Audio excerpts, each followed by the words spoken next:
আমার চ্যানেলে আমি আমার স্টুডেন্টদের আন্তরিক স্বাগত জানাই। যারা আমার এই চ্যানেলের সঙ্গে যুক্ত থাকতে চাইছো তারা অবশ্যই সাবস্ক্রাইব করে নিও। এবং এই ইনফরমেটিভ চ্যানেলটি তুমি অন্য কোথাও সঙ্গে তুলনা করে দেখো, অনেক বেশি ইনফরমেশন এখানে দেওয়া হয় এবং ধারণা যেটা যেটা হচ্ছে বিষয়ভিত্তিক ধারণাকে অনেক স্বচ্ছ স্বচ্ছতার সঙ্গে পরিবেশন করা হয়। তথ্য সমৃদ্ধ আলোচনা এবং স্বচ্ছ ধারণা পেতে চাইলে এই চ্যানেলটির সঙ্গে থাকতে পারো। এবং শুধু তাই নয়, তোমার যে প্রপার নোটস তৈরি করার যে গাইডলাইনটা এবং নোটস তৈরি করতে হয় কিভাবে কিভাবে নাম্বার তুলতে হয়, সমস্ত কিছু এখানে পেয়ে যাবে। এবং ইতিহাস, ভূগোল, বাংলা এই তিনটে সাবজেক্টের ওপরই ভিডিও দেওয়া হয়। আচ্ছা, আজকের বিষয় হচ্ছে ইতিহাসের ভিডিও, বিষয় এটা ইতিহাস বিষয়ের ওপরই ভিডিও। এটা এটা ক্লাস 10 এর জন্য উপযোগী হবে। তাছাড়া তোমরা যারা জানতে চাইছো তারা নলেজ গেইন করার জন্য জানতেও পারো। ঠিক আছে। আচ্ছা, আজকের বিষয় হচ্ছে বেথুন সাহেব এবং বেথুন স্কুল প্রতিষ্ঠার গল্প। বেথুন সাহেবের নাম বেথুন সাহেব হিসেবে পরিচিত হলেও এনার প্রকৃত নাম হলো জন এলিয়েট ডিঙ্কওয়াটার বিটন। তিনি একজন ভারতপ্রেমী ব্রিটিশ রাজকর্মচারী ছিলেন।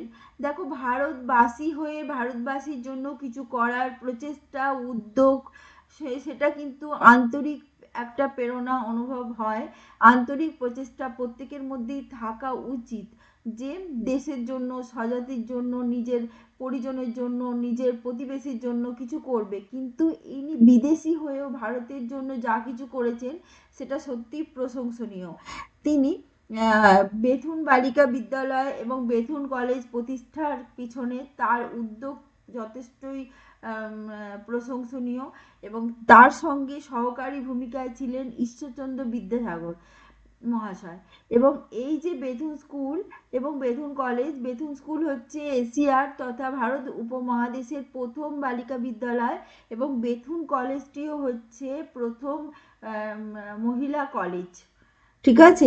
এবং এছাড়া শোনা যায় যে ইংরাজি সাহিত্যে ইংরাজি সাহিত্যে বিখ্যাত হওয়ার স্বপ্ন দেখেছিলেন, ইংরাজি সাহিত্যিক হয়ে বিখ্যাত হওয়ার স্বপ্ন দেখেছিলেন যে মাইকেল মধুসূদন দত্ত, তাকে তিনি বাংলা সাহিত্য রচনা করার বিষয়ে অনুপ্রেরণা জুগিয়েছিলেন। ইংল্যান্ডে ইলিং শহরে তার জন্ম হয়। তার পিতার নাম জন ডিঙ্কওয়াটার বিটন। আর তিনি এই যে বেথুন সাহেব যথেষ্ট মেধাবী স্টুডেন্ট ছিলেন, মেধাবী ছাত্র ছিলেন। এবং তিনি প্রথমে ইংল্যান্ডের ওয়েস্ট মিনিস্টার কলেজ স্কুল থেকে পড়াশোনা শুরু করেন। পরবর্তীকালে কেমব্রিজ বিশ্ববিদ্যালয়ে তিনি তার পঠন পাঠন সেখানে করেন এবং যথেষ্ট কৃতিত্বের সঙ্গে সেখানে পাস করেন। ঠিক আছে, উত্তীর্ণ হন পরীক্ষায়। এবং এরপর তিনি যেটা তার বলার বিষয় সেটা হচ্ছে মাতৃভাষা ইংরাজি ছাড়াও তিনি বহু ভাষাতেও সাবলীলভাবে বলতে এবং লিখতে পারতেন। সেই ভাষাগুলো হচ্ছে গ্রিক, ল্যাটিন, জার্মানি, ফরাসি প্রভৃতি। এবং তিনি ভারতে আসেন 1848 সালে। ব্রিটিশ সরকার তাকে এখানে কর্মে নিযুক্ত করেন। তিনি রাজকর্মচারী হিসেবে ভারতে আসেন এবং এর পরবর্তীকালে তিনি বেথুন স্কুলের এই যে প্রতিষ্ঠার কাজে নিযুক্ত করেন নিজেকে। ঈশ্বরচন্দ্র বিদ্যাসাগরের সঙ্গে যৌথ প্রচেষ্টায়, যৌথ উদ্যোগে এই স্কুলটি স্থাপিত হয়। এই স্কুলটির পূর্ব নাম ছিল হিন্দু ফিমেল স্কুল। 1849 সালের 7ই মে এর নাম হয় বেথুন স্কুল। এই কাজে রামগোপাল ঘোষ, রাজা দক্ষিণারঞ্জন মুখার্জি, মদন মোহন তর্কালঙ্কারের মতো বিশিষ্ট শিক্ষাবিদ, পণ্ডিত ব্যক্তিরা সহায়তা করেছেন। সত্যি কথা বলতে গেলে কোনো বিশেষ গুরুত্বপূর্ণ কাজে সকলের সমবেত প্রচেষ্টা ছাড়া এটা কিন্তু এটা সম্ভব হয় না। কলকাতার মির্জাপুরের রাজা দক্ষিণারঞ্জন মুখার্জির দান করা জমির ওপরে প্রথম এই স্কুলের ভিত্তিপ্রস্তর স্থাপিত হয় এবং এখানে 21 জন ছাত্রীকে নিয়ে বেথুন স্কুলের যাত্রা শুরু হয়, যেটার পূর্ব নাম ছিল হিন্দু ফিমেল স্কুল। এবং এই বেথুন স্কুলটি পরবর্তীকালে বেথুন কলেজ নামে পরিচিত হয়।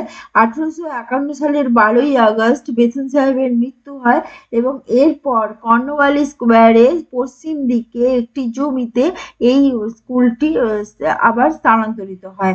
কাদম্বিনী গাঙ্গুলি চন্দ্রমুখী বসু এখানকার স্টুডেন্ট ছিলেন। আমরা জানি কাদম্বিনী গাঙ্গুলি ভারতের প্রথম মহিলা ডাক্তার ছিলেন এবং চন্দ্রমুখী বসু ইনি ইংরাজি সাহিত্যে অনার্স নিয়ে তারপরে পরবর্তীকালে এমএ পাস করেন এবং এই কলেজেরই বেথুন কলেজেরই অধ্যক্ষা হন।